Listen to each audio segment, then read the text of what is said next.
If you want to get better at sales, the best way to do that is to actually review your sales calls and get feedback on real life sales calls, not theory. Today, since I've been focusing on how do you sell higher ticket items, I got Nathan here where we're going to review one of his calls where he is selling a $40,000 package. We're going to dive into the nitty gritty stuff. Nathan has been in my mastermind for a while. He was stuck on a lower ticket offer, now on a higher ticket offer. So we're going to be dialing in to make sure we can sell a lot more, make a lot more, and start crushing back more deals. Just for everyone, just kind of a high level overview. We're not going to go super in depth on what the actual offer is, but what are you selling and what are the type of people you're selling? Yeah, so it's a done for you AI business, right? Where people, they typically purchase a package from us where it's 20 to 60K. The types of people that I talk to are typically busy business owners or people who want to start a business but don't really know how. So they want like more of a done for you thing. Yeah. Generally speaking, people who are more successful in a career, they have some money, they want to buy a business. So that way they don't have to be so reliant on their job. Okay. So it still is a biz op, but it's a biz op to rich people, which is going to be better. What's up, Jeremy? Damn, I'm wearing the same shirt. I see there's two in the morning. Rib. Yeah, there should be. I'm on my phone right now. So I need to text me the way. Like just kind of joining. I'm letting both of the Jeremys join. Let's skip through a little bit. It's my fault. I should have discussed that directly. No, it's all good. I know it's sent to via email, but I could resend it. Not an issue. It is. I've got it. It's pulling up here. Oh, you got it? Okay, perfect. Yeah, I'm hopped on. Switch over. Lots of fun stuff. When he joins back. You hear me okay? It's not like laggy or something? No, it's good. Okay, I don't know if it's delayed or not. That's my only thing. You said you're over in Tampa? Yes. Yeah. Nice. Over here in the Sunshine State. Yeah. I will say, having a cool background behind you, looking like you have money, a little bit of a cheat code. Right? Oh. Hell yeah, bro. Yeah. You ever like downtown Tampa? Yeah. Have you ever been to Tampa? Yeah, I grew up in Orlando for no way. 6 years. Yeah. So. Well, there's like they have like the new place of Tampa. That's like the old Tampa. Like you probably see those buildings. Maybe not. The zoom's kind of making it look like it's one thing. Wall and Water Street. Yeah, exactly on Water Street. Yeah. That's where I'm at. Yeah. Know that area well. I want to get too bogged down in this, but he kind of invited it, so it's fine. Yeah. Amazing, man. Dude. Yeah, you got Ric Flair that hangs out at yeah, he lives at the Heron up here. yeah, hangs out at American Social and a couple other spots. Yep. He's a legend. I always see him walking around. Yeah, he's always got like 2-3 girls with him. He's a little crazy. Yeah. Amazing, man. Dude, enough of Ric Flair. Let's hop in, man. Yeah. So in regards to like AI, right? Because I know you spoke to Jake. Was he able to send you over any content to review prior to this? I don't think so. I said anything. Okay. So it's like first and foremost, we got to be much more aware of what has been sent and what has been seen. Okay. So especially when we're talking about like, hey, like I expect this guy to give me $40,000. Right. Every part of the process matters more. Okay. So if somebody is coming in, there needs to be a clear understanding that I know exactly what you guys have talked about. I know, like I have everything down. Now that we don't really change too much about like the structure and how we're going to go about it. Like generally speaking, I'm like, hey, I know you had a chat with so-and-so yesterday. He gave me a high level overview of just like what was going on, but things get lost in translation. So help me understand. And then boom, like I'm into it. Okay. Or if you want to see if they've actually reviewed the stuff. Now, again, we talked about this on the coaching call on Friday, but there needs to be a process to make sure that you are getting them to see it. There's some type of interaction, either through text, voice note, email, whatever it would be, that like, hey, you have access to this, you can see it, you can go through it at the very least. So that way, when they show up, you're like, hey, man, what do you think about the information they sent over? Right? Like, what are your takeaways? And then, because if they say, oh, I haven't gone through it, you can kind of jokingly like, oh, dude, what are we going to do with you? Like now, like, you know what I mean? Like I can at least hold his feet to the fire a bit. Now, we don't want to go too much, especially earlier on in the conversation, but it's something to keep in mind. Okay. Yeah. So the very beginning of the conversation, we just want to come across like, hey, the company is a well-oiled machine. Sure, so I don't think I got anything. Okay, I'll get. I'll just give you like a quick overview. Just like, would that be helpful if I give you like a quick overview just on how it works? Yep. Perfect, man. So really what we do, right, and like why investors come to us is because we build and operate a cash flowing business for you in 90 days, right? So we handle everything from the sales, marketing, client fulfillment, while you actually own the business, the revenue, and the clients. So typically our clients, they'll only spend around 3 to 5 hours a week, just kind of overseeing the business without actually being responsible for, running anything themselves. So yeah, based on the past 100 clients that we worked with, our average client generates around 20K monthly revenue, or about 250 grand a year. I'll definitely get more into details as far as like our ROI guarantee, all that stuff. But is that kind of like aligned with what you were looking for? Now, something to always be aware of, if you're talking about numbers, be careful about being ambiguous. Mm-hmm. Okay. Meaning like not like they don't make about, Got they it. make this. Okay. Got it. It's a small thing, but just understand anytime that you bring ambiguous language into the conversation, you are bringing doubt. Now, this is very, very early on into the conversation. So it's like, I can understand when you're thinking like, hey, don't be too forward. But when you are talking about what you do, we want to be certain and we don't want to be ambiguous. Got it. Because we can just cause a bit of doubt. That just doesn't need to be there. So at the very worst, it causes doubt. But it doesn't, there's no benefit. There's absolutely going to be no benefit to the ambiguous language. Exactly. So potential downside, no benefit, just take it out. Okay. Not to say like this guy is going to care about it at all, but just so you can understand it like conceptually. Yeah. And yeah, we just need to also just make sure that the pre-call process is a bit more dialed in. So it's like the least we have to be an educator on our sales call, the better. Right. So just making sure that they watch the actual stuff. So like texting them, sending it over. They just go through it. Yeah. All right. And we can talk about like, again, like how generally you can word those messages to make it most likely they'll go through it. Yeah. I mean, the numbers obviously numbers sound great, like no question, obviously. But I think diving into the mechanics of it and like how that actually, how that actually comes to fruition to the customer. Yeah, like, anything can make it fine, but it's how do we. What was that? No, I didn't say nothing. Do we get that normally where they're like, hey, I just want to dive into the numbers, all that fun stuff? I'd say like 50. Or like this one's unique because you kind of had to pitch a little bit up front. The thing is, a lot of prospects I have to do that with. Yeah. So that's just more of a sales process issue. Okay.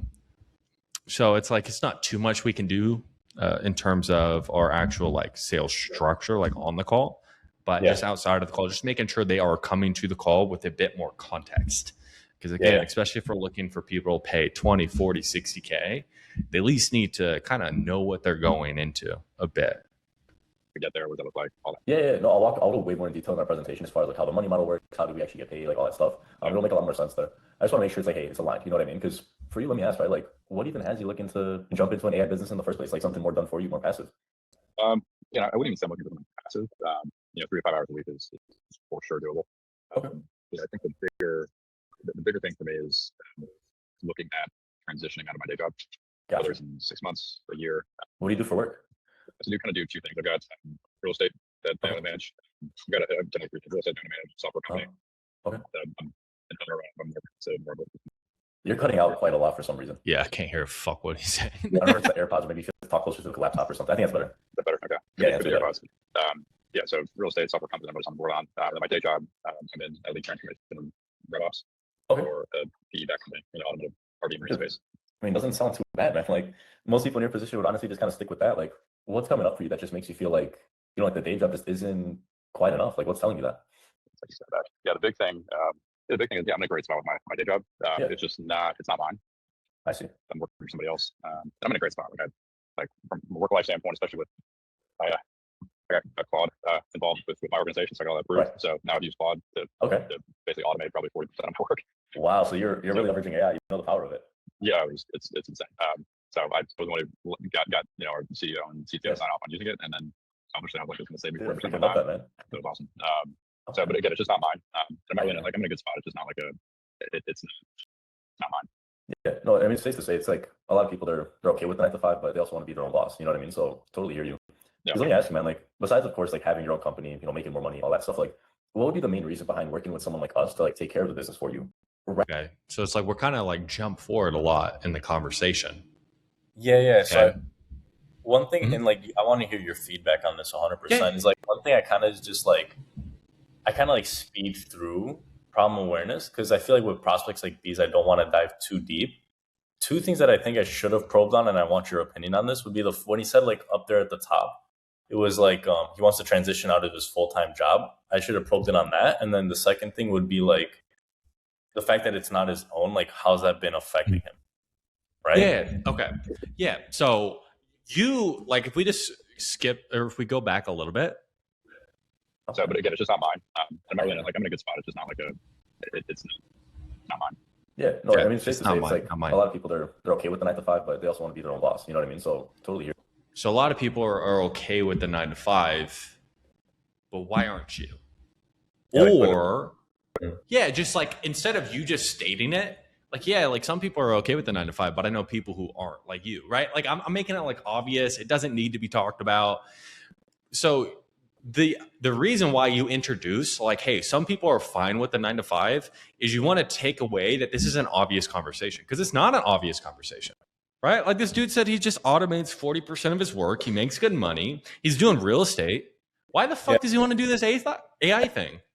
Right. Like it actually doesn't, like from the standpoint, I don't know why he actually wants this. Now he says, okay, it's not mine. Okay, fair enough. Like, why is that important to you to have something that's yours? That's also an easy way you can take it. So it's either one of two things. When we get something that's like so ambiguous, because you'll get this a lot with this type of demographic. Yeah. Oh, I just want to own it. It's not mine. I want to do something for myself. Yeah, just fucking shoot me. Like, yeah, of course, bro. I know you want that shit. That's why you're here. So either you push back and you ask it again, which is, well, yeah, man, like that's why people don't come to us to buy a business that's not theirs, right? They want something that's theirs. But why is it important for you to actually like, buy a business though, right? Like I'll push back and I'll ask the question again, or very rarely will I go that route. It's either I'm going to go positive. Well, why is that important to you? Do you not have that now? Why not? And why is that a bad thing? It's a real easy way to go. It's like you take it forward a little bit to understand why it's important. Why does he actually want something that's his? Okay. For example, with this type of demographic, I'm going to assume he has children. Maybe he wants his time back. Maybe he wants something he could pass down. Like legacy is going to be a big one. Okay. Do you not have the legacy right now just in your job, or like what's going on? Boom, problem. So I'll find out why it's important, or I'll do what you just did. It's like, hey man, like some people are fine just working a 9 to 5, like just making decent money. Like, why are you not okay with that? Why would you be wanting something that's yours? Right. So then I'll get the why he's not okay with just doing the 9 to 5. So instead of just assuming it like you just did right there, I'm just going to get him to say it. And then to add on top of that, right? Like, because I'm assuming after you say that, it's like, okay, like how long have you kind of felt that way? Like, would you die? Like, how deep would you go on his answer? So it just depends on what he says, right? What do you think he might say to something like that? He doesn't want to be like 90% of the population, let's say. Yeah, like okay, but like, why don't you though? Because I want to spend more time with my kids, and having the job, I have to kind of clock in, clock out. Okay. When you say like more time with kids, like how many hours are you actually working per week right now? Oh yeah, I work like 60. Okay, so we're working a decent amount. Like I don't want to assume working 60 hours a week. Well, like what is that really taking you away from that you'd rather be doing? Mm-hmm. Yeah, like being more with the kids. Like they're growing, and the job is kind of like keeping me away from them. Yeah. Well, are there like certain things like you're missing out on, or like what's going on? Yeah, it's like sports events. No. Help me understand. When you say like sports events, like what do your kids do? Yeah, like because my son, he just turned 10, and like now he just joined his first league. So like this is where he's playing like team and stuff, and his typically at like 2:00. I only get out at like 5. You know what I mean? Yeah. So are you not able to go to his games? I haven't gone to a single one. Oof, it could be an issue. Man, I don't want to assume on my end, but you not being able to go to the games, like what impact do you feel like that has on him? Like you not being able to be there? It just makes me feel like I'm less of a dad. Like I'm more so just kind of like the guy that just brings the money, but not really like the dad, Yeah. Well, what's that actually doing to you, feeling that way? I mean, it just makes me feel less. Yeah. That's something you're looking to change? Yeah, for sure. Okay. So like something like that, to where it doesn't need to be like, here's what we have to understand. Okay. When we're talking to people who have money, you're not going to get, oh, I can't pay my bills. I might go homeless. I'm living paycheck to paycheck. We're not going to get these huge, like super obvious, apparent problems.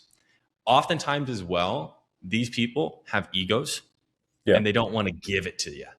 That's why you have to ask questions in a way where you take away it's an obvious conversation. That is the main tactic they will use to try to make you speed up this shit, right? Dude, just tell me what you do, right? Isn't it obvious? I just want to make more money. Tell me how I make more money. It's like, no, dude, this isn't obvious. So the little things of, well, hey man, some people are fine with that. Or it's like, hey, I don't understand. Right? Like if they ever say, hey, you know what I mean? No, I don't. Right? Like I said it every time. Like, no, I don't. Help me understand, man. Right? Now, I don't say it in a negative way. Like, dude, I don't understand. It's like, dude, I'm curious. Like, what's going on? And then that will allow them to actually open up because they have to put more effort into the conversation. Okay. Because like one thing that and again, this is probably just something I should just like stop doing or thinking, but like, it's them saying like, how is this productive to me starting an AI agency, for example? Yeah. Okay, cool. So that was something to where at the very beginning, when they do say something about the numbers or different things along those lines, we need to have a better response. Okay. So instead of like, hey, yeah, well, we want to make sure it aligns and then I'll go over how it works. What you're telling them right then and there is like, there's no variability with how it works. So it's going to be much easier. It's like, hey, it's like, oh yeah, we'll definitely go over all the numbers just so you understand when it comes to like the business, it can expand or contract to fit whatever it is that you want it to be. So it's going to be very custom based off of just your situation, where you're at now and really what you want. So help me understand. Boom. Like now it actually makes sense why I'm asking these questions. It's not that, hey, I just want to make sure we align and then I'll tell you what we do. That's a very me-centered approach. Dude, they don't give a fuck about you. They don't care. But if you're like, hey, man, it's going to be different based off of where you're at now and what you want. Because for example, and it's like, if you do get any pushback about this, like you'll just like, you can restate that in 100 different ways. It's like, hey man, well, it's like, hey, how is this relevant? Well, it's like, well, at the end of the day, when we're talking about like buying a business can be whatever you want it to be. The last thing I want for you is you come in, you buy a business and you get the exact same things you don't like about your job now in your business. Right? You just bought another job. So in order for me to do that, I need to understand like what your situation is, what you don't like about it. So that way we can change it. Does that make sense? And they'll be like, oh yeah, it makes sense, right? Like it just needs to make logical sense why you're asking these questions. Yeah. And I think in my mind, maybe that's something I have to like kind of overcome myself. It's like sometimes I kind of relate to them. It's like I kind of see how this might not make sense. So yeah. And that comes down to, again, like your internal belief is then rubbing off on like, because if like when I'm going through the conversation, if you give me pushback, I'm completely I'm righteously convicted that you need to answer my fucking questions. Right? So people fall into my frame because there is no waiver and you need to answer my questions and here's why. Like, dude, I can do that all day if you really wanted to. Very, very rarely do I have to do it more than once. Because once you do it once, naturally people want to follow authorities. Yeah. So they'll fall right into your frame. Got it. Very rare will you get like the dickhead that you have to do it like 2, 3, 4. But it's like very, very rarely. But those people will still fall into your frame. It just needs to make logical sense. So the thing is, why do we need to know their situation? Why do we need to know their problems? Like ultimately, yes, you are selling an AI business, but ultimately what you're selling them is them getting rid of their problems.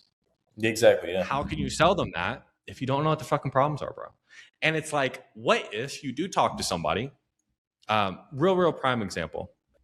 So somebody in the mastermind, I was talking to him about like, okay, how do we make more and all these different things. His situation really impacted like what prescription I would give of like how we're going to attack this thing. Because for him, he lives in the UK. The main reason he wants to make more money is to spend more time with his kids. Okay. Yeah. Very easy situation that UK people can do to make more money is they get on a US based offer, which means he'd be basically working nights, which is the only time his kids are off of school. So literally that solution would be the only reason he wants to make more money. You get what I mean? It would drastically impact that. So understanding people's situations will help you actually give them what they need. If I don't know where you're at and what you need, it's very, very hard for me to actually give a good recommendation for how I'm going to solve your problems or what this actually does for you. I'm just going to assume, and I could be wrong. Like for him, in my mind, it's like, dude, what, like I'll work whenever, like, you know, I was fucking living in Vietnam. Like I'll work whenever, as long as I can make money. Yeah. That's my preconceived notion. It's probably your preconceived notion too. For him, he's like, no, I want to go to my kid's ball game, or, you know, whatever they would be doing. And in UK time, that would drastically impact his ability to work US hours. So it's like we helped him get on another UK offer. So it's going to drastically impact the actual solution that you give. Okay. So like, that's why we need to know this stuff. Right. Okay. No, that makes complete sense. Dude, be righteous about this shit. Right. Like, fuck you, bro. Answer the goddamn question. Like, I need to know this stuff if I'm going to truly help you. Right. Okay. Because it's like, yeah, it's in a real easy one. It's like, hey, I don't want to get you into something that is the exact same thing you're trying to get away from. Right. And you just pay me money because it sounds good. Right. It's a real easy one that, number one, it increases your authority, because now you're like, hey, bro, I'm not here to just sell you something because you have cash. Number one, so it increases your authority. Number two, it gives a reason why you're asking the questions. No, that's fine. Right? That's awesome. Because like in my mind, that's partially why I speed up. You'll see during this call, because I watched this call as well, you'll notice how I kind of speed through some of these questions and don't dive deep when I should have. And it's because of that. Yeah. Well, also as well, do you have any holdups talking to people with money? When you say holdups, what do you mean? Do you feel any type of way in terms of like in the pecking order? Do you talk to people with money much differently than you would talk to somebody without money? I don't think I do. What I think it is, it's like whenever I get pushback, part of me kind of feels like I should be combative. And then that's why like I try aiming for the least amount of pushback, and that hence like speeds up my goals. So when we're talking about like being combative, when we're talking about being an authority, if you're like the most authoritative person, right? There's difference between being an authority and being a tyrant. Like the most authoritative person, the person who is the most confident, feels the least need to be combative. Okay. The reason being is like combativeness comes from a place of like, I want to change you. You need to be fixed. Let me tell you, right? Versus I see you and how we should see everyone. We see them as a reason. Okay. So there's an actual reason that they are acting, saying, and doing the things that they are saying right now. Now, we don't have to agree with that reason, whatever it is, but they have a reason. If somebody cuts you off in traffic, they're not an asshole. They might just, had to go to the bathroom or something. You know what I mean? Like they like really got to take a shit. So it's like, there's a reason that they do things. Now we give ourselves the benefit of the doubt because we understand our reasons. The issue is when we're on conversations with people, we don't give them the same benefit of the doubt. So once we understand, we make that shift in our head of like, okay, every single person I'm talking to is a reason. That's number one. So if I just shift, like, why are they acting this way? If I shift what the reason is, then they'll act in a different way. Okay. Also, number two, every single person you're talking to is wearing a mask. It's just people with more money tend to have a thicker mask because they get more outsized praise from the world around them. Right? Because how much does this guy make per year? I think it was like 15K a month or 12K a month. It was like 200 grand a year, something like that. Yeah, like 200 grand a year. Like, dude, in the general population, like this dude's like 200K a year. This dude's a killer, bro.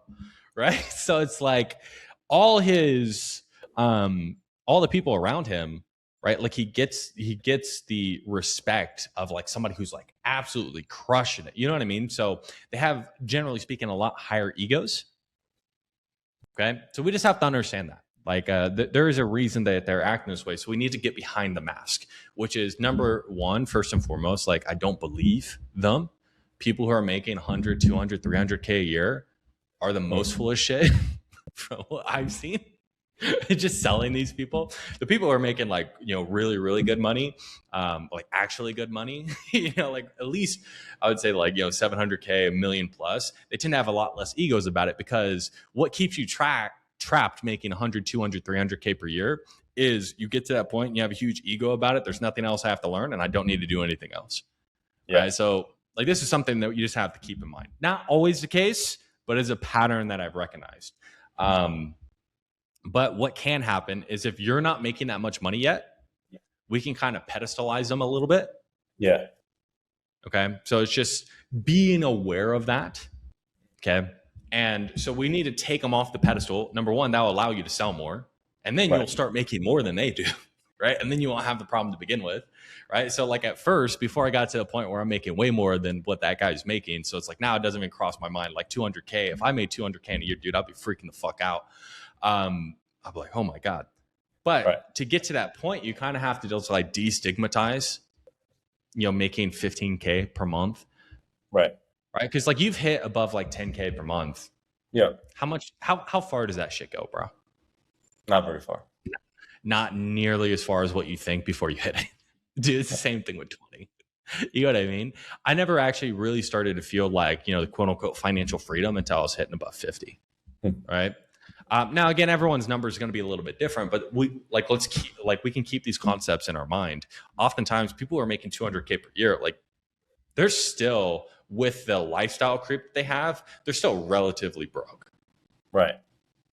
Okay. So they haven't broken out of the system. They're just higher up on the system.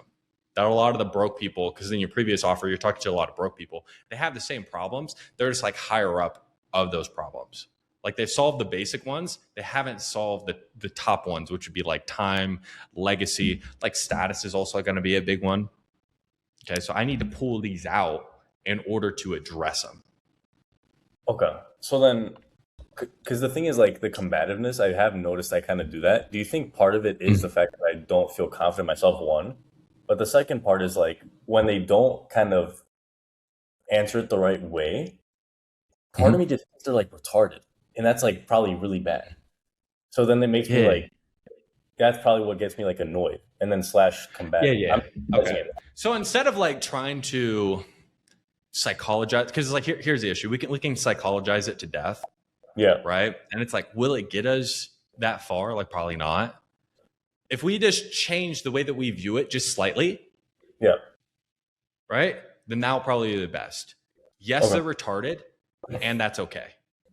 Right. It's like, yes, they're retarded, and that's okay. That's why they're here. Cool, man. If they weren't retarded, they wouldn't be here. Fine. Okay. So it's like, and again, it's like looking at them as a reason, right? Like, do they have the knowledge to get everything that they want? No, that's why they're here. So if they weren't at least a little bit retarded in this aspect, right? They wouldn't need you. It's like, dude, fantastic, right? That's why you're here, bro. What you just said. So instead of like you trying to shift too much about how you view them, it's like just the extra, okay, that's okay. Like that's why they're here. Cool. Let me address it. And oftentimes, again, how you view something, your worldview is going to drastically impact what you can see, what you can't see, and how you actually do things. Right. So even though like intelligence wise, they might be, above average, but their worldview is not conducive to being a, rich business owner. Like that needs to be shifted. It's not an IQ thing. It's a worldview thing. And your worldview will drastically impact like what you see, what is true, what is not true. So this is how like you always have to think about it. I know you said you've been watching more debates, right? Once you start to see all debates are, and what a lot of persuasion and sales is just worldviews. How do you view the world? And as a salesperson, I'm trying to understand how they view the world, what their problems are, shifting as much as I can how they view the world or how they should view the world so that they pay me money and they get what they want.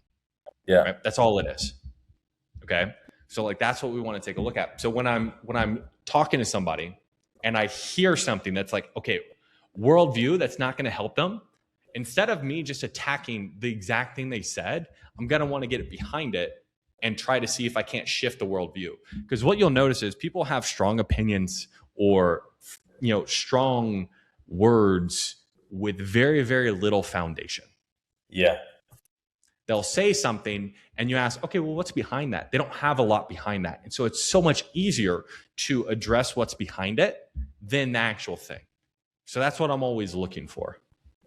Hmm. Okay. So these are just more conceptual things to like understand, like while we're going through the actual conversation, we haven't hit any red flags yet. It just seems like we just bailed on problem. That's exactly what it is. And like the reason is kind of like what we just went over. But knowing that, I mean, it gives me a lot more reason to go through it and then also not be combative if they give pushback. So that helps a lot. Okay, cool. Okay, let's keep going. For you. Because let me ask you, man, like besides of course like having your own company, you know, making more money, all that stuff, like what would be the main reason behind working with someone like us to like take care of the business for you rather than just kind of, I don't know, like try it on your own and hope and pray it all works out? Like why actually have the build out? Yeah. You know, I think probably two things, but if you can work with people who've already done it, learn from other people, the good and the bad, you can save a lot of time, a lot of money, a lot of headache. Yeah. You know, it's not something I think that's probably the biggest thing. Save time, save just the mental kind of trial and error. I think I mentioned this to you, but I've done e-com, dropshipping, a couple of solopreneur things. It's like, I didn't know that. Yeah. If you can just skip past a lot of the headaches of what you've already done, ends up being save a lot of time, a lot of money, and brain damage, which might be the most important time to keep brain damage. So, I like the way you put that. Eventually maybe may want to do my own thing and whatever, but that's probably the biggest. Okay, no, makes complete sense, man. Because like before speaking with me, right? Like I'm sure you realize I'm not the coolest dude in the world, right? Like, have you spoken to like any other AI agencies or like done anything in the past to like get something like an AI business up and running? Like, have you done anything like that? No, I haven't. I mean, what I've looked at. Okay, so with this one thing, like first and foremost, it sounds like we kind of found what his like one of his values that he really wants is time, which is good just to keep that in mind. I probably want to dive into it there. Probably would have been better to dive into it earlier, but I would keep that in mind. I would circle that. Now, he said he's tried other businesses before. That I need to explore. Now, normally with like if this part of the conversation, I would be as narrow as you're being right now. The issue is like right then and there, he's like, hey, I've tried all these other things. So how long, like what has he actually tried? Did he pay for anything or did he try it on his own? Okay. How long has he been trying it? Like this will give you a lot of leverage in the conversation. Okay. And it's just because he kind of opened up that door. Yeah. Okay. So just something to keep in mind of like, that would give you a lot of leverage because also something we don't have right now and something that I always want before I move into like, hey, what have you done about this before is time frame. Got it. That's what I wanted. How long have you been looking to get out of your job, basically? Because like I was gonna ask, and I was trying to hear what you might think on this. Is like after I asked the ration, basically saying something like, and like why is that like after he answers, like why is that important to like to actually save the time and get the business going? Yeah. Well, generally speaking, like I'm gonna ask that much earlier. Like those are the type of questions I'm gonna ask much earlier. But if we're at that point in the conversation and we haven't gotten it, fantastic. Go ahead and ask it. Got it. Right? Makes perfect sense in the flow of the conversation. I just need to understand like how long has he been looking to get out of his job? Because he just said like, hey, I've tried all these other things. Right? I would also want to understand like what did he actually try? What did he do? Did he pay for anything or is he just trying to do all this shit by himself? That will give me insight. And then as well, when I have the time, it will give me the leverage of like, why haven't we gotten out of our job yet? Like what's been going on? What's really been holding us back? Okay. It just gives you much more leverage. Well, that makes a lot of sense. I should have probed on it for sure. I think that's why I dove straight into solution awareness. I wanted to pull it out, but I should have just attacked it like right then and there. Or like asked. Yeah, he just left it open. Which again, we'll see where it goes if any other red flags pop up. At doing, there's 2 or 3 others that I've seen. I don't know the names offhand. Look at. You're cutting out again for some reason. Now let's actually listen to how you say this. Before speaking with me, right? Like I'm sure you realize I'm not the coolest dude in the world, right? Like, have you spoken to like any other AI agencies or like done anything in the past to like get something like an AI business up and running? Have you done anything like that? Now I would take out, have you spoken to any other AI agencies? Because just naturally, what I implant in their head is that they should be talking to other agencies. Yeah. And if you're the first person that they talk to, then it kind of puts you behind the 8 ball a little bit, which that's kind of what he said. He's like, well, you're like the first people I've talked to, but I've seen other people. Dude, I don't care if you've seen other people. What the fuck does that matter? Right. So it's like, okay, so before like we started talking today, first of all, we don't have his goal in terms of like, I would probably want a goal by here. like after you ask like the rationale, it's like, okay, so help me understand. Like you said, you wanted to go ahead and replace your job. Like how much would you need to be making in your own business that could completely replace what you're currently making? It's just a roundabout way of saying like, hey, bro, how much do you make? Okay. It's okay. So we're looking to at least replace that. Before we started talking today, like what have you actually done about getting hands-on help to get an AI agency open to replace your income? Or what have you really done on that front? Right? I'm never going to say like, have you talked to any other agencies? Like, what have you done to get hands-on help so you could get outcome? Got it. Like that's it. I'll leave it like that. So it's because like one of the biggest objections that you can get is I want to see what else is out there. Yeah, and that's me literally seeding it then when I do that. Yeah, and then it's like now we got to deal with that later on. Which like in terms of all the objections, like that one's just a huge pain in the ass. If we're going to be real about it. So best not to get it. Now, if we do get it, we obviously want to handle it, but best not to get it. No, I haven't. I mean, what I've looked at doing, there's 2 or 3 others that I've seen. I don't know the names offhand. Looked at. You're cutting out again for some reason. I'm sorry. It's still cutting out. Yeah. Still cutting out? I think it's when you talk closer to the laptop. Better, of course. Yeah, it's better. Better. Okay. Yeah. So I think, I haven't taken any meaningful steps towards doing that. I've looked at, how we do it, but again, just going from like that first step is always the hardest. Yeah, exactly. Moving. So just with the other things I have going on, like that first step is, a lot of other things in motion. So yeah, because then being able to save time on that's big.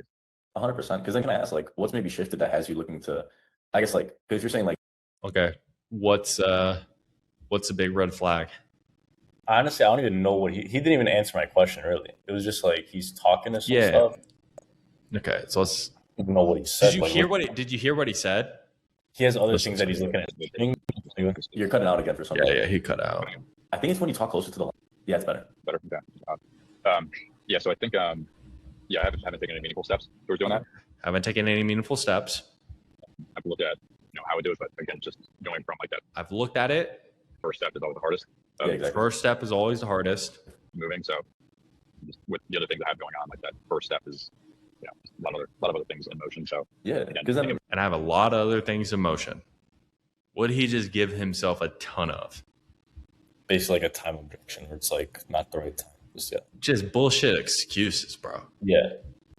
Right? Like just bullshit excuses. Well, it's like, hey man, like, it's like, can I make a suggestion? Every single person who comes to us, like they're in the exact same situation. They got a lot of things going on. Oftentimes, like they're busy, either business owners working, they got multiple things, and they're really able to carve out the time to make sure they can actually get the AI business up and going. So what do you feel like's prevented you? Now, this is where time frame comes in. Like before I dive into that, like at this point, I would ask time frame.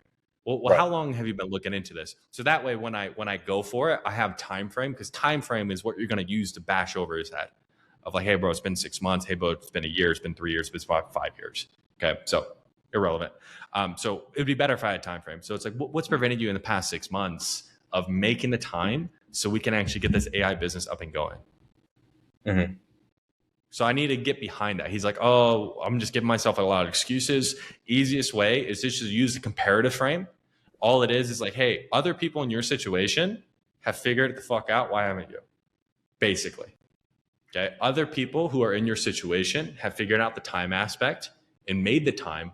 Why haven't you made the time? And then that's going to pull out the real thing.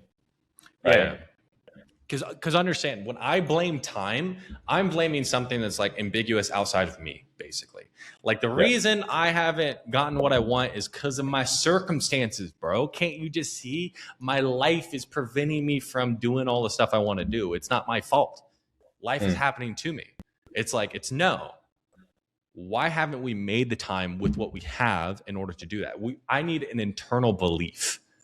Okay. I need something that's like internally has been holding them back. Like, why haven't you made the time? And that could be like, so you'll get like, yeah, big one's going to be priority. I think I could do it. I thought I could do it by myself. Like you'll run into a couple of these beliefs. These are going to be much more like juicy, and you can really hammer home. Because if he says priority, it's like, okay, well, it's like, can I share perspective? Like, can you see how like you not making it a priority this past 6 months has really led us to be in the situation we're in right now? Are you okay with me saying that? I'm like, oh yeah. So if we had to put a number on it, you not making this a priority for the past 6 months, like how much do you think that's cost you? Do you mind if we do the numbers? It's like, okay, so if on average, person who works with Wes, they're making $20,000. Let's just say you do half of the average. That means we left $60,000 on the table just these past 6 months. Does that sound right? So you not making this a priority, is this something that's actually worth holding on to? Or is it time to actually change? Oh no, it's time to change it. Why? What happens if you don't? Right, boom. Okay. So then if he gives you any type of bullshit at the end of the objection handling, because you know how this call ended? It was I believe it was just him wanting to go over the agreement. Okay. Yeah, well, that one's a little bit different. I didn't go over crazy like tie-offs near the end though. So I know we spoke about that. We'll talk about it once we get there. Because when you're doing something like for 40K and you're asking for a wire transfer or things like that, it's like very rarely are you going to be able to get them to be like pull up their fucking banking app and send it right then and there, right? So if there's a way that you can get money coming in like right away, like 1,000 or 5,000 something, probably a better tie down. Now that's structural. That has more to do with what the company will allow. If they're not down with it, there's not really much you could do.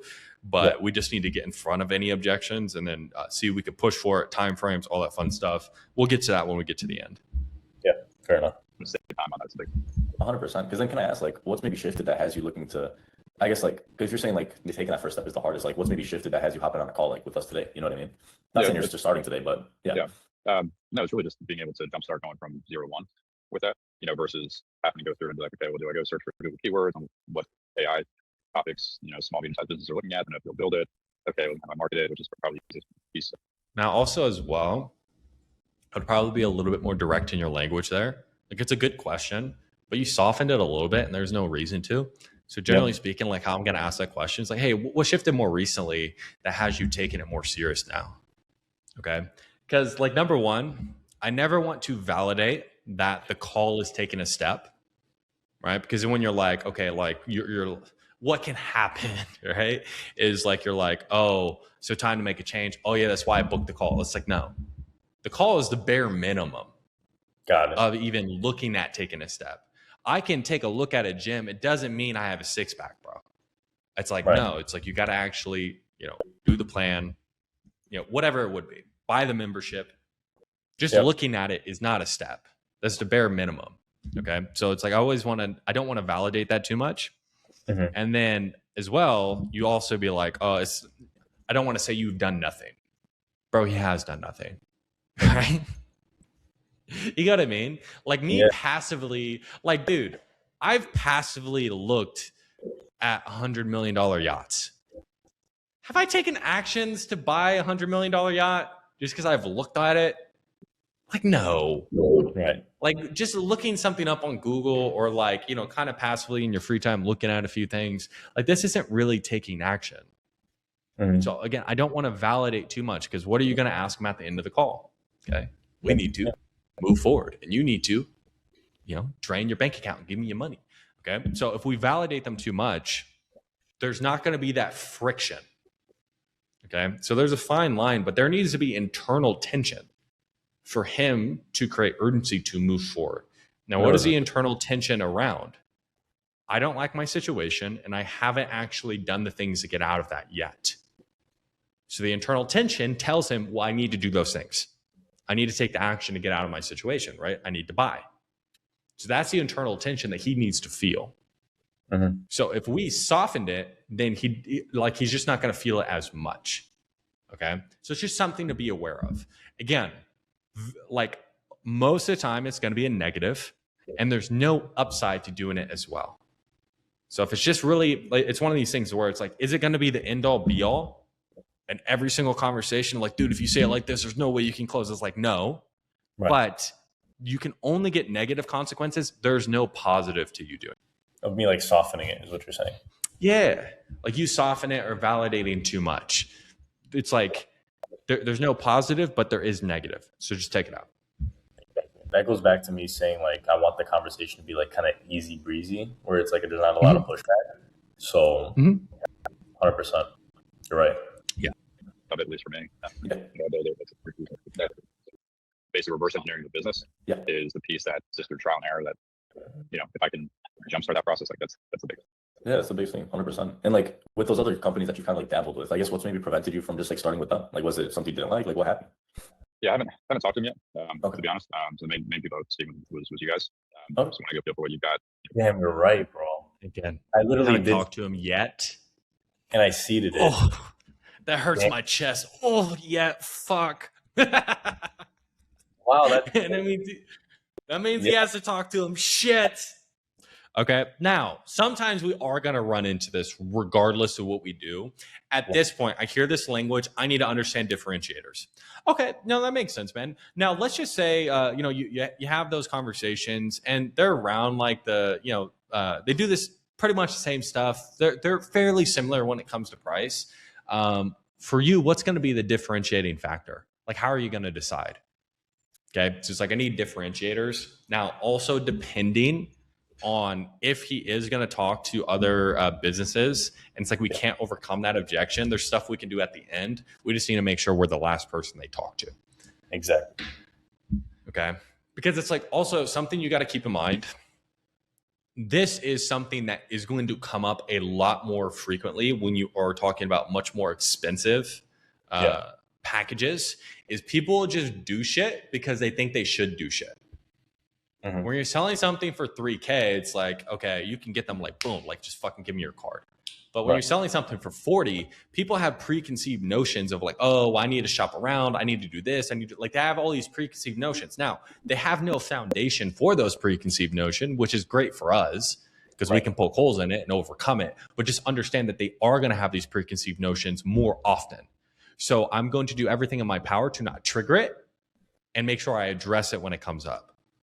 Yeah. Okay. So, no, I think that makes sense. So, in this case, I mean, I could have probably seeded it. You can see I'm like tweaking until I had to take a sip. I'm like, okay, calm down. But yeah. And okay, so basically just kind of see what they're looking for, and then obviously play themselves as like the last person they ever speak to. But before the pitch, sure, like, hey, what we have is like exactly what they're looking for. Yeah, because like also understand that there's a difference between I've seen other companies and I've booked calls with other companies. Yeah, he hasn't done wild difference. So he hasn't done that. So in my mind, if he would give you that objection, which it sounds like he doesn't, but if he would, it's totally invalid because if that was the actual case, he would have already booked other calls. Right. So then at that point, generally speaking, they're just looking for an excuse to get off the call. You would just go ahead and you would handle it like how it's in the framework. Right. You just handle it that way. You would get to what the real objection is. 100%. I mean, we're a pretty cool group. I think you'll like this. But let's dive in because like the 3 to 5 hours. I mean, that works for you. My last thing would be like, what would be kind of like the income goal, right? So that you could eventually have this be your full-time thing and to leave the job. Let's say in the next 6 to 12 months. It'd probably be consistency and reliability is slightly more important than the actual number, but for like 15K, 20K. Okay. Yeah. Pretty good range, especially like at that 6 to 12K or 6 to 12 month mark. So let's just say 20K. Let's round up. That's like our average client at around 20.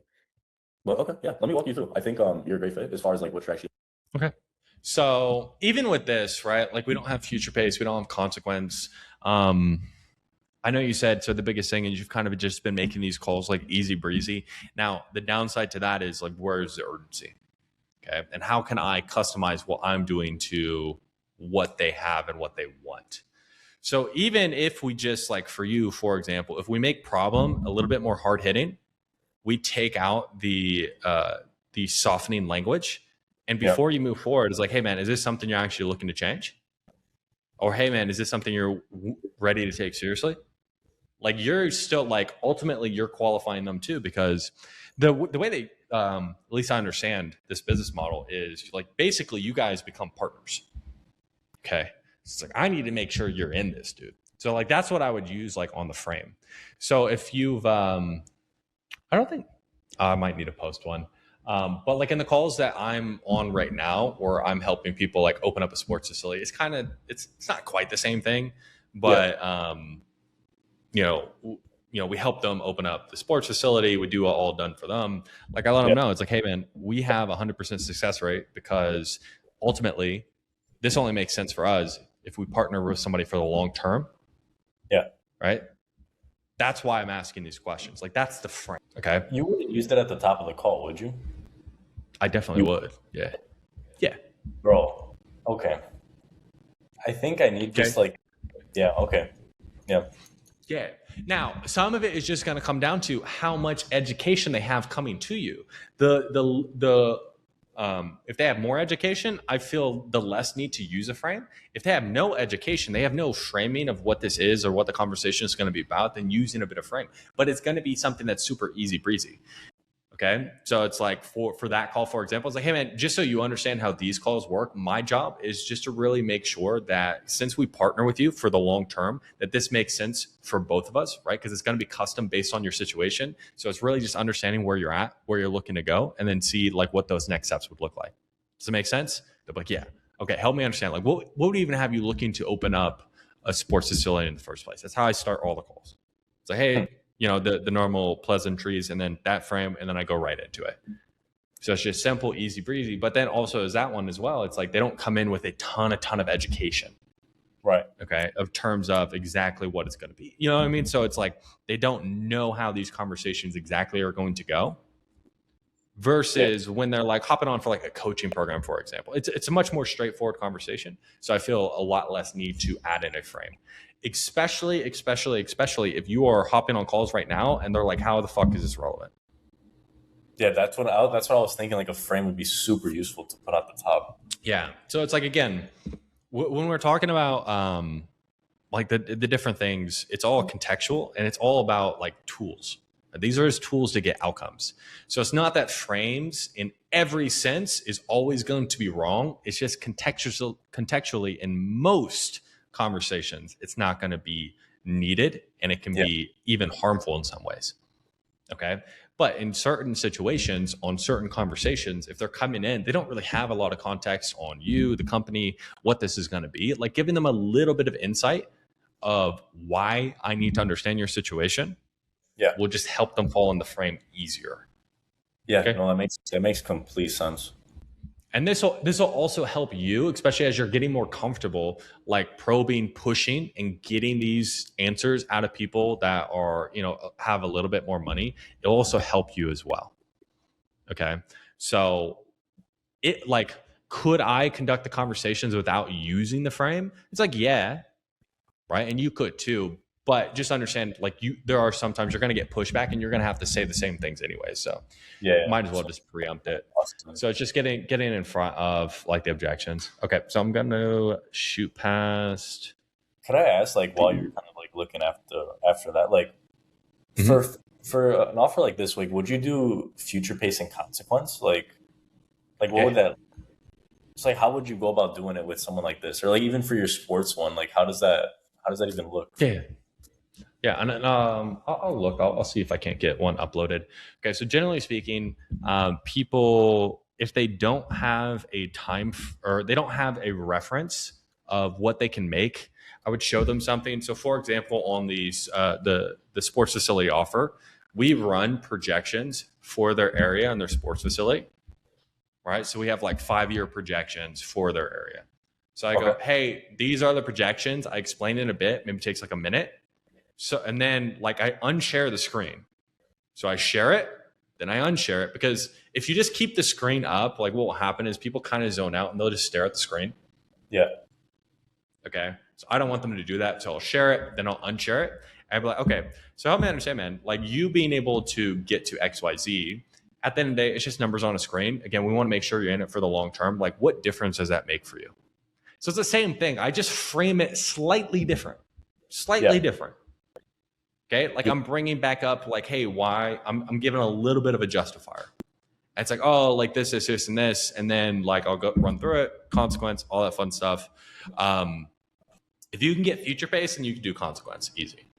Yeah. And then like for the future pace, you're not looking for some like sob story. It's usually just something like quick. There just needs to be a reason. It just needs to be tangible. You need to have a tangible and emotional outcome. Okay. Like for him, why does he want to own something? Why does he want to leave his job? I don't even have that information. Yeah. It's like, we don't even fucking know. So it's like, let's just say, for example, you wanted time and specifically want a time to spend with his kids, like in the role play we're having, right? Like what would he do with his kids and how that, like what would that do for you personally? Really be able to be at their games and do all that? Well, what happens if you can't do that? Like that's what I would need out of it. Now, again, when you're talking to somebody like this, like, are you going to get them to cry? Is it going to be as emotionally charged as somebody who's like looking to get into drop shipping and you're selling them a 3K package? Like probably not. Yeah. But that's okay. There still does need to be a tangible and emotional future that they want. It just needs to be tangible, which means it's real, concrete. You can touch it, taste it, smell it, see it. Yeah. So for him, if it's like spending time with his kids, what would he do? Right? What games do they play? Oh, baseball, right? Like, okay, so you've been able to like actually get off work, go to your kid's baseball game. Dude, like, what would that do for you personally? Oh, dude, it'd be great, right? Emotion. Cool. How does it make you feel if you really wanted to spice it up a little bit, right? Like, you'll get those in there. And then from there, it's like, well, how likely is if we just stay in our current job that we're going to be able to actually do that, though? I said, oh, it's not likely. So I do have to ask, like, what happens if nothing does change, right? We stay in a certain situation, whatever it would be, right? And it's like, we don't get to get outcome, whatever they want, right? We're not able actually to be there and watch our kids play baseball. Like what actually happens? Oh, blah, blah, blah, blah, blah. Okay.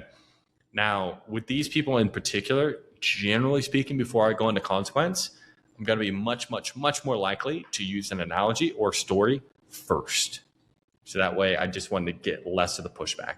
Just using the Usain Bolt analogy, it's like, okay, hey man, like I feel like we have a good understanding of like what you're running towards, right? Like what your gold medal is. But at the end of the day, if you put someone at a 100-meter line, they're running towards a gold medal, they're going to run as fast as they can. But if you put a tiger behind them, you think they're going to run faster? Oh yeah, same thing here, right? So for you, just so we make sure we're running as quick as possible, like what's your tiger? Like what happens if nothing actually changes and you can't actually quit your job and like be able to be there for your kids the way you want? Right? Like now it makes sense why you're asking that. Or I'll like use like a personal story. Now, personal story is going to be something that's much more thought out. Generally speaking, takes a much more of a skill set. Yeah. And a lot more thought needs to be put into it. So we can put a pin in that.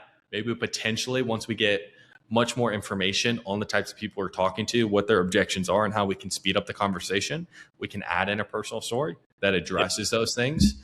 But yeah, that's how I would structure it. So like essentially just adding in before asking like big questions like future pace. Yeah. You just pre-frame it a little bit. Because when you're thinking about it, generally speaking, if we do get pushback, why do we get pushback? Because they don't know why. Like, yeah, they have no, like, dude, why the fuck are you asking me this? Just tell me about AI, bro. Right? Like, they just don't know why you're asking. So if you tell them, hey, this is why I'm asking, they just need to know a why. Like they've done a study to where people cutting in line. And if you're like, hey, can I cut in line because, and you gave a good reason, I think it was like 90+% were willing to let you cut in line. If you didn't have a reason, like very few people did. But what they tested is, hey, can I cut in line because, and they'd just say something totally unrelated, right? Because my grandma's good at pickleball. Okay. Over 80% of people would still allow people to cut in line, even with nonsense reasons. So just people, and really that concept is just to understand people just want to know why. They want to know reasons. Like, why are you doing this? So if you give it to them, a lot less likely to get pushback. And especially if you give them good reasons, very, very unlikely you'll get any pushback. Yeah, that is solid. I'm not gonna lie. Okay. So even if you gave a bad reason, which I think like, hey, the reason I'm asking is because I just want to know, you'll still get better responses. Now, I think that's a bad reason because they don't give a fuck about you, right? But some reason is better than no reason when you are asking questions like that. I want you to kind of like realize is that like not everyone does the flagship. Or like not everyone starts with flagship, right? Most people, they'll start with like operator. Typically, that's the most popular one. And then from there, they either invest more into ads and stay with operator. Or if they have like an extra 20K laying around after the first few months of like. Okay. So if you guys can't see it, it's 3-tier options. Generally speaking, I don't like presenting like this just because it like, now I'm giving them multiple things they have to make decisions on. Yeah. Okay. Not only do you have to decide whether or not you're going to buy or not buy, you also have to decide which one you're going to buy. it's not the end of the world, right?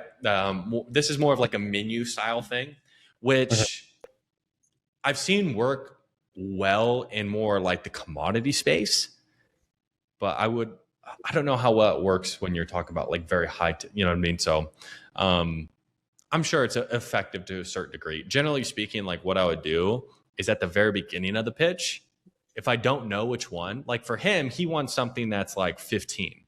So I would just pitch him like the 40, Right. like the 40K package, right? Based off of the income goal.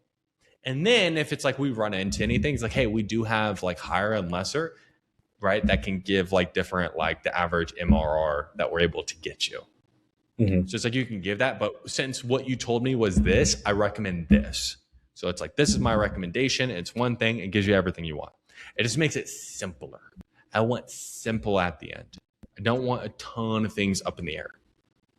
So then do you think, because this is kind of how like all the people on the offer like present it. So I wouldn't want to change it too much. Okay. Because again, if we try to change way too much at once, we don't know what's working, what's not working. So for where we're at right now, I would just start to change a bit of the discovery. For this, just keep in mind, I need buy-in. I need them to pick one. I always just need to make sure like they actually pick one. Yeah. And then that's what all the objections, that's what everything moving forward is going to be around. Okay. So it's like, just like, don't get caught up in, well, I need time to figure out which one I want to do. Doing business, they would just invest that money into flagship and just level up to that tier. Right? That's where that average kind of comes in. So it's either or. Typically through operator if you're just running ads, or flagship if you're just 100% in there. Yeah, but if they were doing that, then those numbers should be reflected on the average MR. Like that should be encompassed. No, it's all good. Pause it real quick. Yeah. Very, so like, where's he getting caught up? Yeah, it's just like the averages, like the MRR, average MRR per package, essentially. That's where he was getting caught up. What I think kind of led to this is the fact that I didn't really get him into like an emotional state, or at least a little bit. He's just like super logical. Yeah. Well, also, this does need to make logical sense. Where is he getting caught up? The averages. He's essentially saying like, how come like the average for the 40K package is like 10 to 15, whereas like the 60K one, it's like a little bit different. Like he was basically saying like the average deal size just doesn't add up to that. And then like I eventually handled it, but it was just kind of stupid. Like we were on that thing for like 10 minutes. Yeah, and that's why it's like when you give them so many different options, like we're focusing on the wrong thing. But it's like just very, very simply, like, hey, like when you invest more, we set up more niches and we are able to set up systems just with the extra added capital where we can charge higher prices. So that's why you see that MRR difference. Does that make sense? Simple, straight to the point. And then I ask a question after I'm done answering. Because here's what happens. This is how it works. Silent. What is their natural like flow of the conversation? What are they going to do next? Yeah, okay, this sounds good. Like send me over the slide deck. And no, it's like if you ask me a question, I just answer it and I'm quiet. What's your natural like next thing to do? Ask another fucking question. Yeah. Right? Yeah. So now we get in the, hey, you ask a question, I answer. You ask a question, I answer. Like now they're fucking interrogating me. It's They ask a question, I answer it succinctly. Any reason why you ask? Or does that make sense? We all on the same page? And then as soon as they answer, I move it forward, right? Like I'm not getting caught into this bullshit. So it's like from there, it's like, okay, so any reason why you ask in terms of like on the MMR, like, oh, I just want to make sense. Like, okay, so does that actually make sense now? It's like, yes, it makes sense now. Okay, so for you, of the three, which one do you feel like would be best for what you're actually looking for currently? Yeah. Like now I'm moving the conversation forward, not to get bogged down with just semantics and bullshit. Yeah. So let's take operator, for example. So that should be reflective of everyone who's done that, who's taken the money, put it back in ad spend. That would naturally increase MMR for that bucket. Yeah. That would should be Seems like we get bogged down. Yeah, just right. So I don't want to get like too nitty gritty with like the average, like all this stuff, because like I don't know if it like helps exactly. But the like to get to like the 20K range, let's say with operator, like just naturally you would have to put money into ads. Now to hit this average, where it's like 10 to 12, 10 to 15K, where it's like, hey, you could leave your job at that point, you could do that with operator by all means, right? And then for you personally, so if you wanted to just stick that way and just have a passive business where you don't have to worry about it, don't have to put more money into. Yeah, I would see if there's a way that you can show like profit, because he's getting caught up with like ads, how much do I put in it, all that stuff. We literally just changed that. So like now our pitch deck, it looks a little bit different than this, where we took away the average and kind of just made like yearly profit per package. Yeah, I think like that would be much more straightforward because he's getting caught up with like just the minutia of like revenue numbers, which honestly revenue numbers are unimportant. What do you think of this? I'm thinking ads in there where it's like, because this was made with AI, like this whole doc. What if we kind of like covered up all three, and then the one that I click would just open up? So like, let's say I recommend someone the operator, like I would just press the operator, and that would be the only one that shows. Yeah, having something like that, and then also as well because they can invest more into like ads per month and shit like that, right? Yeah, they could. Yeah. Okay. So then I would just have it to where it's like ideally I would have like a slider to where it's like the more you invest and you can actually see like however you would calculate it, like the profit per month or yearly profit or something like that. That's how I'd see it in like my head, like show them like, hey, yes, you're putting more into it, but you actually get more out of it too. Yeah. Okay. If you really wanted to, or you can just make it as like just simple. It's where you pull it up. So yeah, I would say like we got if you wanted to make it like as simple as possible, right? I would just put like maybe launch operator flagship and just have the average MRR, ask him to make a decision and then click on it. And then it like you go into depth on that one. Gotcha. If you just want to make it as simple as possible, just to not get dragged into the weeds. And really only go into the weeds about the one that actually hits the income when like they have the investment for it. Yeah. Right? You don't want to go into the weeds of all this shit, just the one that makes sense for them. I would say. But again, you don't need to do that. Like for you to be able to leave your job and do all that stuff, you don't need to invest back money into ads. Because like, let me ask you, like off of these three different packages here, like which one are you leaning towards more? Be for the launcher operator. The operator. Okay, cool. Because like, why that one? Because I know we have like limited. Right. Just why? Okay. Yeah. So a couple things to keep in mind. Okay. Of these three, like it's good. You're getting him to choose one. Of these three options, which one do you feel like would be the best fit for you? I think the middle one. Why? That's number one. And then number two is, okay, so do you feel like with that package, it would get you the outcome you want?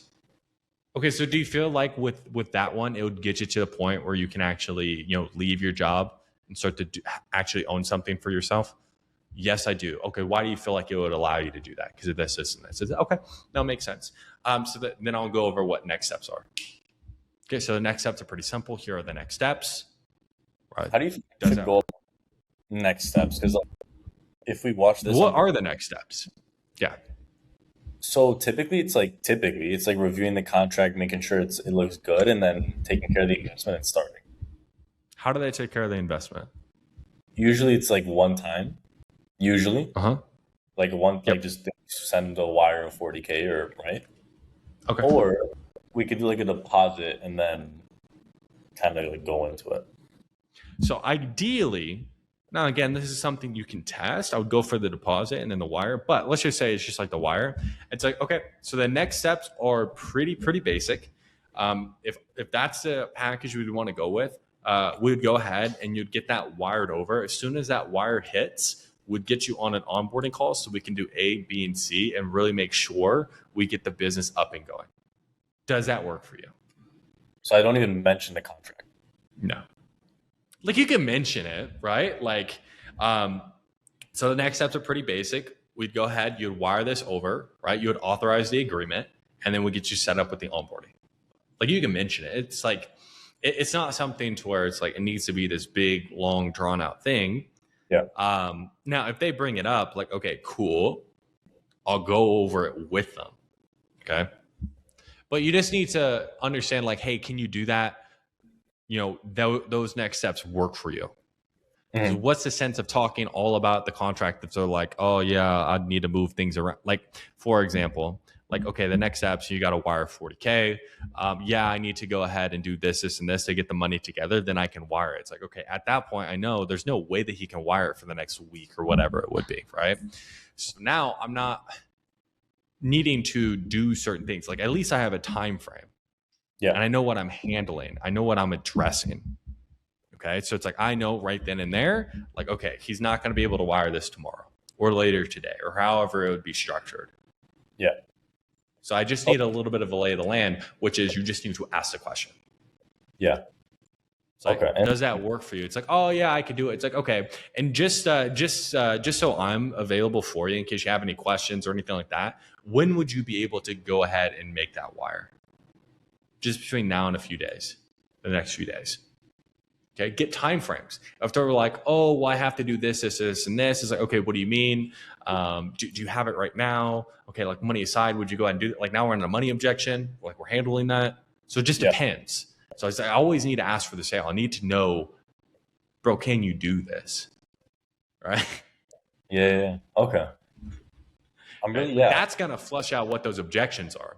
So if you just like default to, hey, go over this and then we'll chat, we don't even know what the objection is because we never actually asked for the sale. Yeah. It's like, bro, I need the objection. Tell me the objection. The reason people will ghost you in these situations is there was an objection that wasn't brought up and wasn't addressed. Yeah, I gotta jump in. Yeah, no, it's all good. I appreciate your time, man. So what I'll do is I'll send you over the agreement. Like it'll say, like we'll have the agreement on the launch and operator. I'll even send you the flagship one just so you can check it out. But it's a very straightforward agreement. I would want you to read through it. Very straightforward. And we could plan a second call for us to kind of chat, answer any questions, say like tomorrow. Cool. Okay. Yeah, probably maybe like Thursday, Friday, but Okay. This tomorrow will work for you on your schedule. I'm traveling in the morning and I'm doing meetings. Very All good. No, that's all good, man. So then let's do like Thursday. What's better for you, morning or afternoon? Thursday more flexible. I'm gonna do like morning 10 a.m. So it's like the biggest thing is like we haven't asked for the sale. We haven't asked like, hey, is this something you want to move forward? Like we just haven't asked for any of that stuff. Okay. So that's the main issue that we're running into right now because we just didn't ask for the sale. And then are you going to be on the East Coast or are you going to be somewhere else? Yeah, I'll use it. Okay, 10 a.m. Yeah, no, that works. And you just book them in. Yeah. Okay, cool. Which at the like overall things you do well, controlled. I felt like you did keep control of the conversation, which is good. Okay. Nice, you're relaxed, all the good stuff, like all the like tangible stuff of like just how to come across, all that stuff did really well. Like things we can improve on is just going to be a bit of the discovery, just getting deeper on there. Now, and then at the very end, I just want to make sure that there is nothing like if I know like, hey, they cannot buy right now, I need to get in front of everything. Okay. So for example, like, hey, does that work for you? It's like, yes, I just need to do this, this, and this. Or they're going to tell you no. Or they're going to tell you, yeah, I think, but this. Like, they're going to give you something. But let's just say he says yes. It's like, okay, and when can we go ahead and get all that taken care of? And just so I'm here if you have any questions. And what are you going to do between then or now and then to make sure like this is like everything like lines up and this is the right fit for you and you're going to go ahead and move forward with it? Like, what are you going to do? Is he going to talk to his wife? Probably. I should know that, right? If he's married, I assume he could not be. But it's like, okay, is there anything you feel like she might be apprehensive about just of whatever we covered here? Right? Anything she might be apprehensive about? Now, the thing is, he didn't even say like, hey, let me read over the contract. You're like, hey, I want you to read over this and we'll chat in a couple days. Yeah. So I like literally just. So we put it on him and then we ejected. So it's like the issue is with that, it's like he might have objections. He might have landmines and we didn't get in front of any of them. Because let's just say, for example, he did just want to read over the contract. It's okay. And what are you hoping to see in that contract that maybe we just didn't cover here today?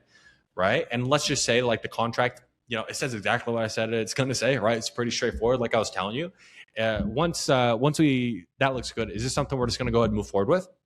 Okay. Why?